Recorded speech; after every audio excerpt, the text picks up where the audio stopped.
So yesterday was the 3-year anniversary of Brexit, and Brexit itself is kind of turning out to be a bit like, well, the Queen, or indeed the King. They tend to have sort of two birthdays. They celebrate their actual birthday, and then they've got their sort of coronation day that they tend to celebrate. And with Brexit, there is obviously the actual referendum result itself, which they tend to celebrate. And then, of course, you actually have Brexit Day itself, which was celebrated yesterday.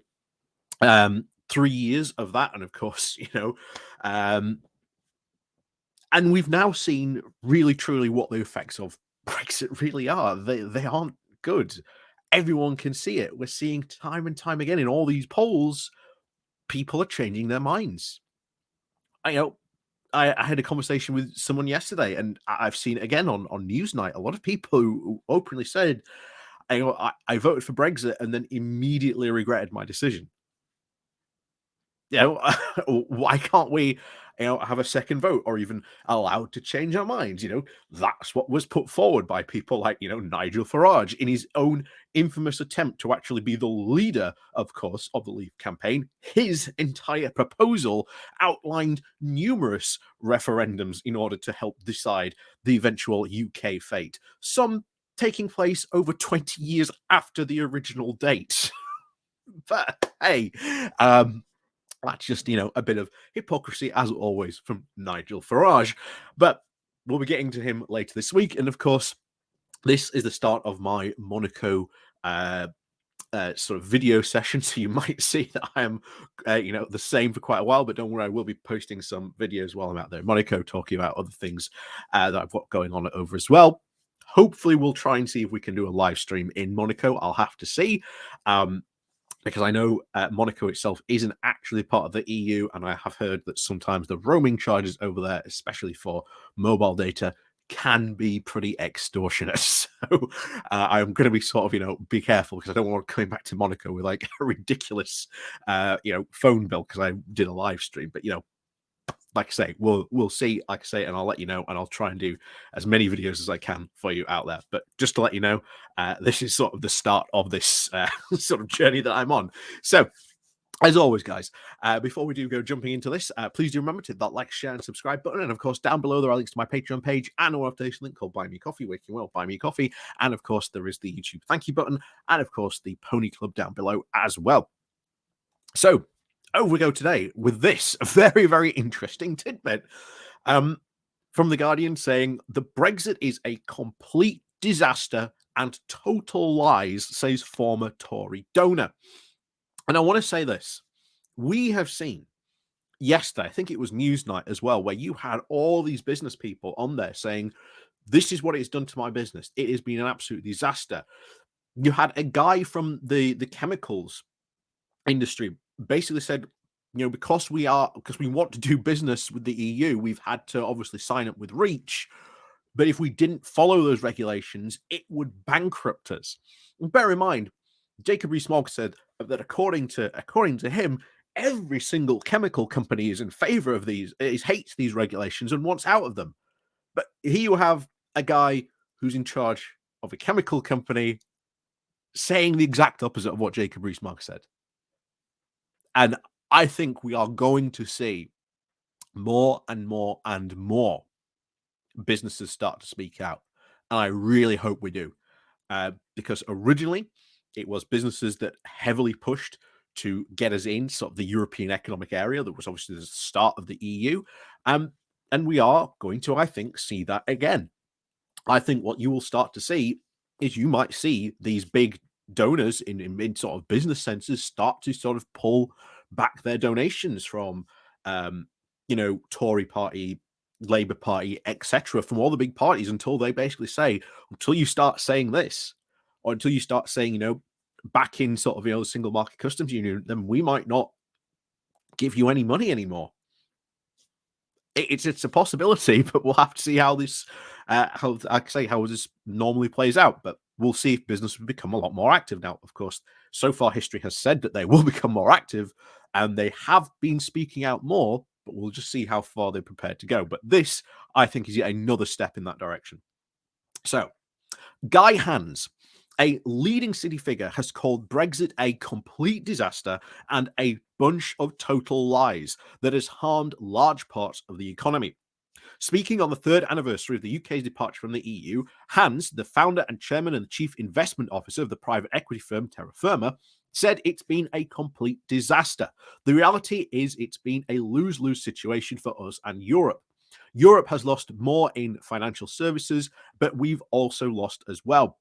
And the reality of Brexit was it was just a bunch of complete and total lies. The only way that Brexit put forward by Boris Johnson was going to work was if there was a complete deregulation of the UK and we moved to a sort of Liz Truss utopia of a Singapore state. And that was just never going to happen. As we've said before, that was their idea. That was their real idea. And that's still the idea that these Brexiteers want. That's why you still get Nigel Farage going, oh, we haven't done Brexit properly. They haven't taken advantage of this. But no, they want to completely deregulate the UK and turn it into this, as he said there, a Liz Truss-topia.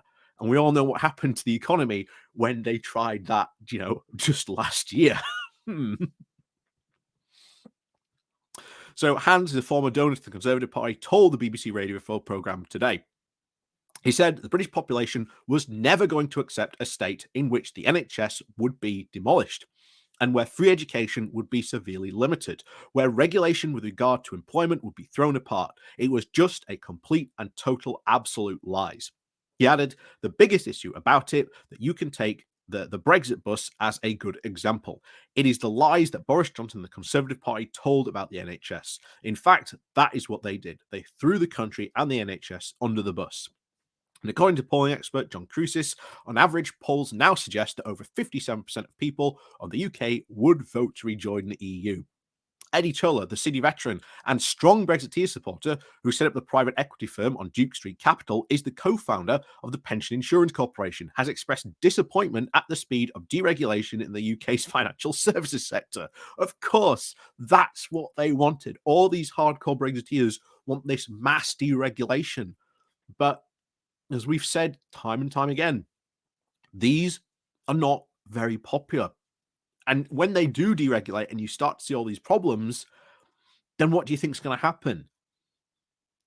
And we already talked just in fact, today, in fact, about how many of these Edinburgh reforms could potentially sow the seed for even worse banking collapses to come in the future. That is incredibly worrying. But anyway, he continues and he had this to say. I hoped we would see a faster deregulation than has been the case, he said. Also speaking on today, we saw an enormous positive explosion in the city after the Big Bang in the 1980s. I was hoping we would see the same thing. Again, this is what they've tried to sort of replicate, the Big Bang 2.0, as it has been dubbed. But you can only, a lot of experts already said, look, you can only really do this once. You can only really, deregulate on that scale once before it really doesn't work again. And a lot of people have said, look, this doesn't really equate to another Big Bang 2.0. It's more like a big pop, essentially, rather than a Big Bang. So he said Britain had the largest trade surplus in financial services in the world, of over 87 billion, up 10% from 2020. Saying that the UK's trade surplus in financial services is gargantuanly important to the UK. And all the rest of the economy benefits a result of financial services, he said. And this is also part of the problem, that the UK has been far, far too invested in financial services and trying to prioritize the financial services to the absolute detriment to the rest of the UK. So he continued saying, leaving the EU did mean that the financial services would find it much easier to trade with other countries outside the EU. It was lose-lose, in my opinion, Troll said. The EU probably lost rather more than failing to reach proper agreements on financial services, but the UK clearly did not benefit either. But overall, the city has managed to pivot its exports to other parts of the world, particularly the US, Singapore, and Switzerland, etc. And that hasn't really been come true either. We've seen financial services be hit as well. So even as there has been this quote pivot, these financial services do not have the same access to America as we used to have into Europe. So this idea that there's been this amazing pivot, oh yes, we've gone over to America, didn't didn't really work out.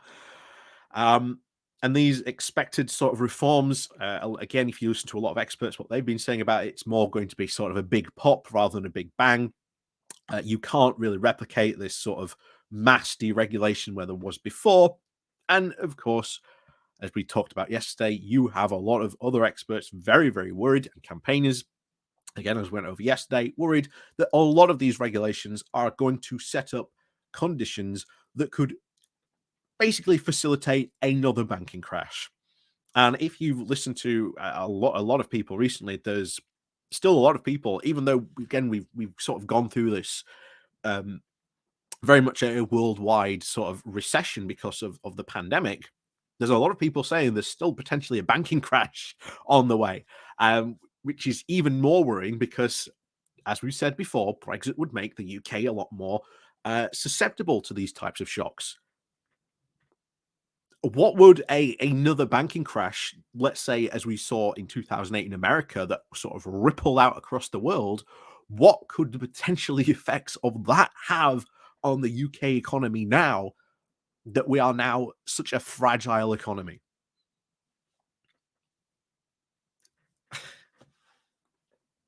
It's going to be bad. It's going to be really, really bad.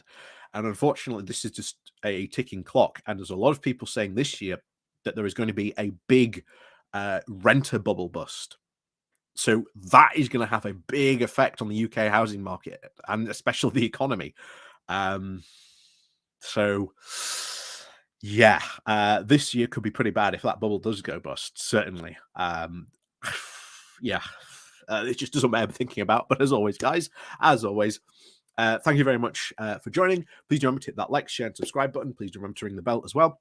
And of course, down below, there's my Patreon page, Buy Me Coffee link, the YouTube thank you button, and of course, the Pony Club down below as well. So, as always, guys, we'll see you all next time.